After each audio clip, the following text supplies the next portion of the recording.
Welcome, everyone. Now that you've had a chance to watch the brief introductory lecture, let's start in with some actual meaningful content. As we get started, I'd like you to each push pause and jot down some answers to this question.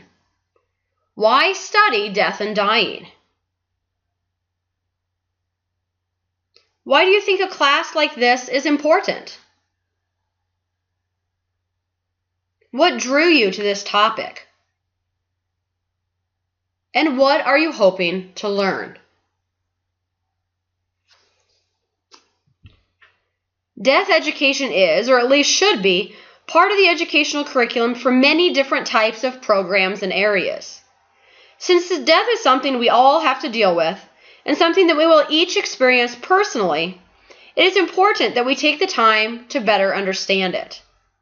In fact, what we've learned through research and firsthand experience is that learning about death and dying actually helps us learn more about life and living. What then are some of the things that we want to learn, or ways we want to benefit? I've listed out some of the goals for classes like this, so let's look at each one here. First and foremost, it can reduce our anxiety. Oftentimes, we're so uncomfortable talking about or being in the middle of situations where we don't know what to do or say, then we feel helpless. In learning about death and dying, we can feel more helpful, more supportive, more empathic toward our patients and their families. Learning enhances our own ability to cope with death and loss, whether that means the death of our patients, our family or friends, our colleagues, or even one day, our own death. It also teaches us and allows us to explore new, creative, and effective ways to express our grief. Death and dying bring a multitude of mixed emotions, and learning what to do with those feelings and processes is very important, both personally and professionally.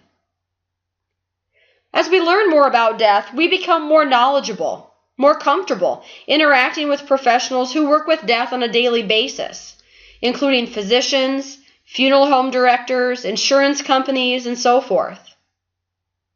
Finally, one of our ultimate goals in a class like this at Clarkson is to become better prepared as healthcare professionals to provide the best care possible for our terminal patients and their families. This may not be a long list, but it's a hearty one, and we'll spend the next few months exploring and building our own set of tools that we can use in healthcare. So what is the study of death? The technical term for this field is called thanatology, and involves the study of this quest for a personally meaningful response to central human questions about life and death. As the book notes, thanatology is interdisciplinary, meaning that it's been developed over the years and draws information from many different areas of study, including those that you see here. Why is this? Why wouldn't death itself stand alone as a topic of inquiry? Of course, it's because our lives, just like our deaths, exist within the context of our individual and collective lives. Our beliefs, values, and customs. Our interactions and relationships with others. Our guiding principles, goals, and motivations. Without understanding these elements of culture, one cannot try to understand the process or meaning of death. The result, then, is a deeper and richer understanding of what it means to live, as well as what it means to die. The more knowledge and understanding we have about death and how it impacts our lives, the less we will fear the unknown. Our feelings of guilt about what we should have or could have done at the end of someone's life can be relieved, and we can be open to growing more meaningful relationships with others. As we mentioned, death is something that affects everyone, some earlier or later than others, some more or less than others, but all will be impacted by death over the course of their lifetime. For those people seeking professions in healthcare, there's an added element of death that must be learned to be managed and supportive: the death of one's patients. Depending on what type of healthcare career you're going into, you may be working with dying patients on a daily basis, or maybe just occasionally. Regardless, we will all benefit from greater understanding and resources, which is why you're taking this class. Ironically, even though everyone is affected by death, each society and culture handles death differently. In the United States, our approach is very different than in many other places around the world. Much of this really has to do with our focus on advanced healthcare measures and life-supporting procedures that we have access to. Much of healthcare, in fact, is intended to cure and save, which comes in direct conflict at times with the natural process of dying. As such, many healthcare workers in the U.S.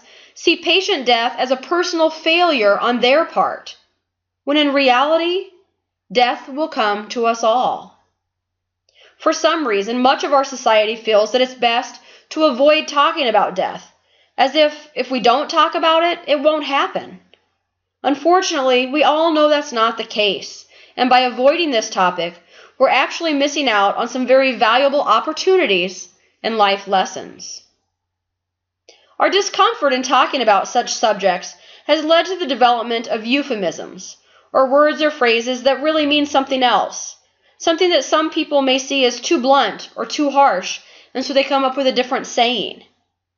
Euphemisms have existed for thousands of years and for many different types of topics, but they also evolve around the culture one lives in. In the U.S., we have many euphemisms for the word death, or dead, or died.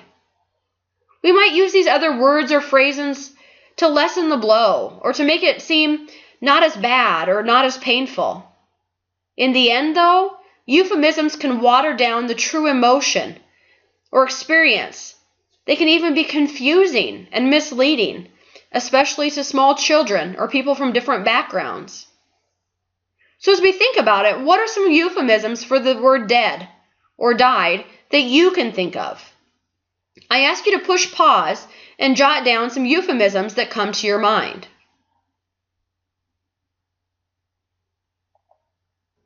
Okay, now that you've had a chance to think of some euphemisms about death that you've heard, I would like to share with you an example I found online. I was reading an article about an art exhibit called Ashes to Ashes, where the curator invited artists to come in and create their own burial scenes, including caskets, adornments, even their own obituary. The one I'll show here was written by Mary Welch, which highlights her dry sense of humor as well as her disdain for euphemisms. She wrote, "She didn't cash in, she didn't check out, she's not lost, she didn't pass away, she didn't bite the bullet or kick the bucket, she's dead, just dead. Now what?" I think that's telling, don't you? Sometimes we work so hard to avoid addressing what's right in front of us that we waste time, and more importantly, we waste opportunities to make the most of that very real life experience. Speaking of, this also raises the question of how death information is shared and how the value of one life over another can be conveyed without even realizing it. To explore this a bit further, let's consider the differences between a death notice and an obituary. The words are often used interchangeably, but they actually have very different meanings. A death notice, as we see here, is usually a relatively short announcement in a newspaper. It provides basic information about the person who died, where their funeral is going to be held, maybe even where the family would like to have donations made in their honor. Ironically, death notices typically appear under the obituary section of a newspaper, even though they may not truly be an obituary. An obituary, as we see here, is a more detailed and personal account of someone's life. It oftentimes includes their life history, their accomplishments, or achievements. A true obituary is an article written by one of the newspaper's writers and often captures the life of someone who made meaningful contributions or left a lasting impact in some way. These may appear as an actual story in the newspaper for people to read and learn from, rather than just being listed alphabetically with the other death notices.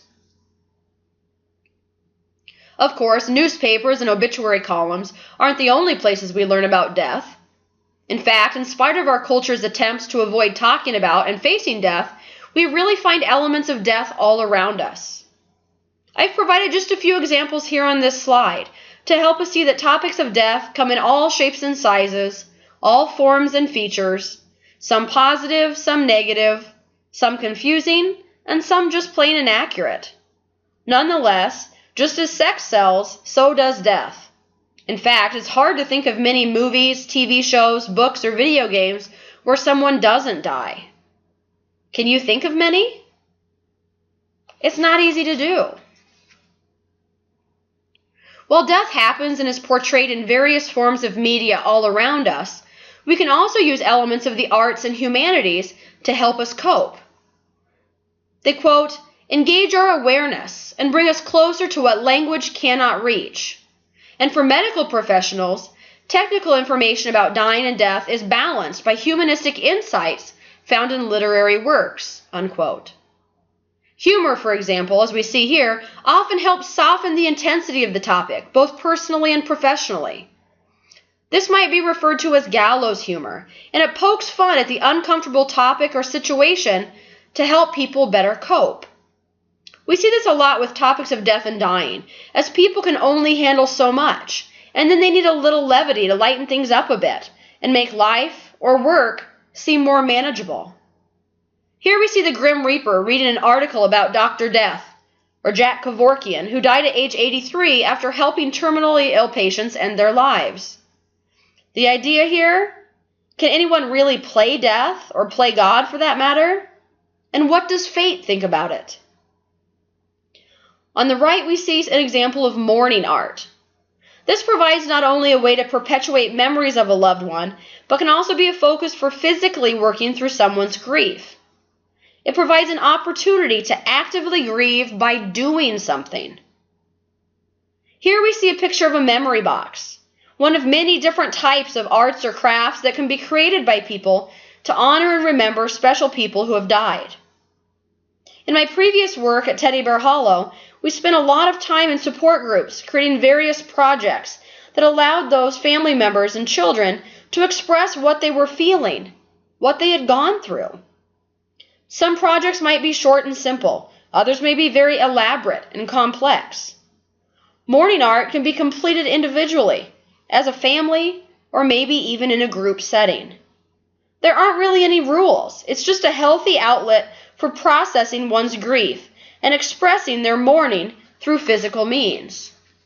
What other types of art or projects have you heard of people making or working on after they've experienced a loss? Let's talk about art a bit more, as this is an area where we've seen grief and death portrayed since the start of man. What first began as paintings on cave walls evolved into more complex mediums.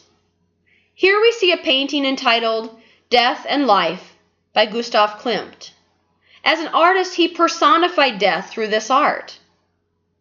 What do you see? How would you personify or draw death? Here we see two drawings that are using light and dark shading to evoke strong emotions. The artist, Kathy Kollwitz, focused on healing on a broader basis, that of societal disease. Much of her works focused on poverty, death, infant mortality, and rebellion against injustice, war, and tyranny. Her works were designed to evoke sharp reactions in the viewer, to inspire action on behalf of the needy, and to remain among the world's most powerful images. As you look at these, on the left, woman with dead child, and poverty on the right, I ask you to push pause and take a few minutes to look closely at these images. What do you see? What might be happening? What might people be experiencing or feeling in these moments?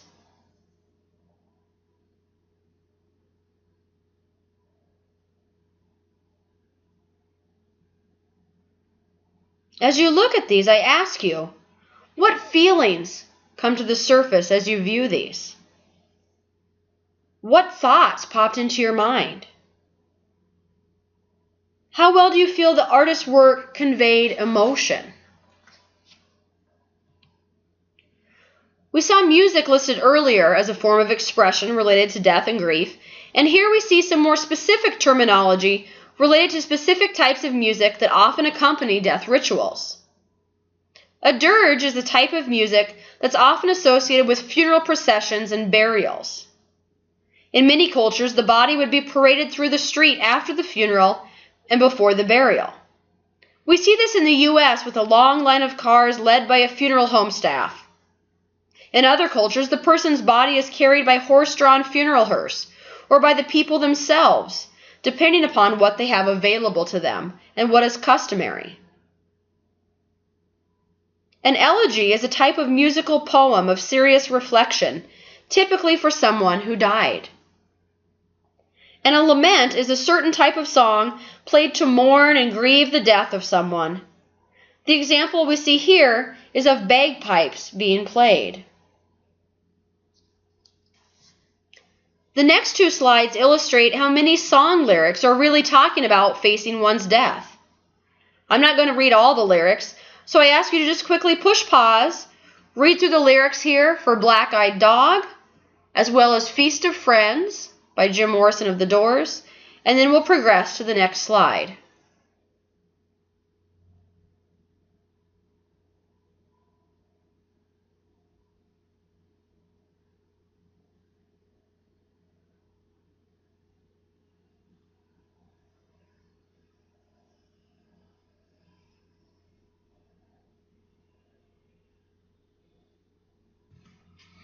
Poetry is another form of expression.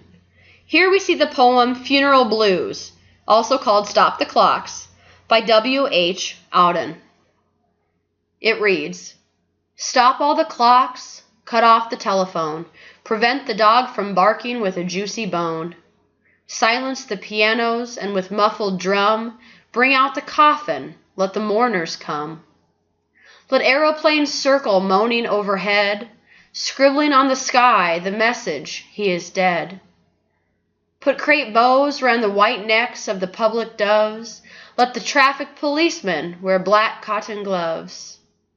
He was my north, my south, my east and west, my working week and my Sunday rest, my noon, my midnight, my talk, my song.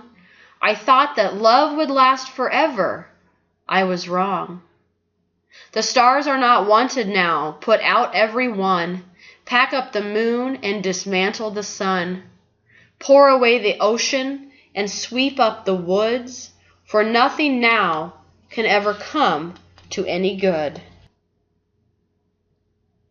To lighten it up a bit, I found a funny one. I think it's amusing anyway. It's really crazy, actually, what people will buy and sell nowadays. Just about anything goes. And here was an article about a family that put their father's walking cane and ghost for sale on eBay.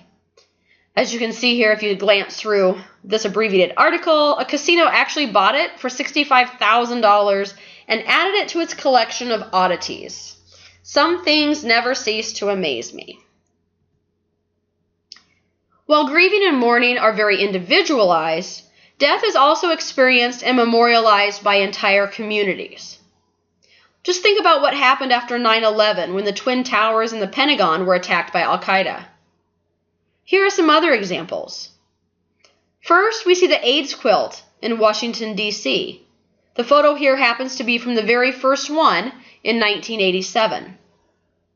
Below that is a memorial for Princess Diana at Kensington Palace in London in 1997 after her fatal car accident. The top right photo hits pretty close to home for those of you from the metro area, as this is a memorial at Westroads Mall after the shooting at Von Maur in 2007. I worked with many of these families at Teddy Bear Hollow, and so this holds particular special meaning for me. Finally, on the bottom right, we see a memorial for the young students and teachers killed at Sandy Hook Elementary School in 2012.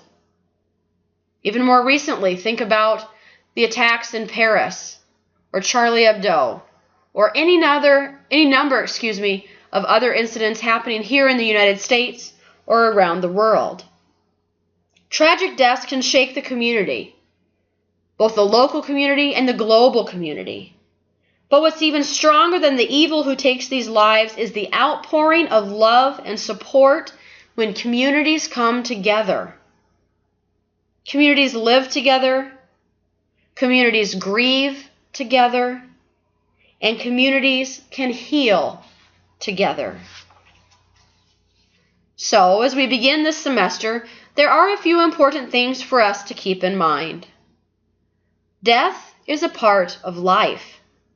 No matter how hard we try to avoid it or escape its grasp, death will come to us all at some time. As such, it's helpful for us to talk about it and learn to understand how it affects people differently. Death brings challenges, but also opportunities to learn, grow, and bring special meaning to our lives. Sometimes the most positive things come from the most difficult of situations. When it comes to preparing for our own death, or helping our family, or even our patients, the little things can make a huge difference. As we read Final Gifts this semester, I encourage you to really be open to listening and learning to what these authors have to share with us. We can learn so much from the dying, and these little things we learn now can make a world of difference in the future. We'll also find that death isn't always scary or painful. In fact, it can be peaceful and beautiful and spiritual as well. We'll hear many examples this semester, and we'll see that even though each death is unique, there are certain commonalities in experiences across cultures. So as we conclude this first week's lecture, I ask you to be thinking about two things. What can we learn? And how can I use this in my own life now and in the future?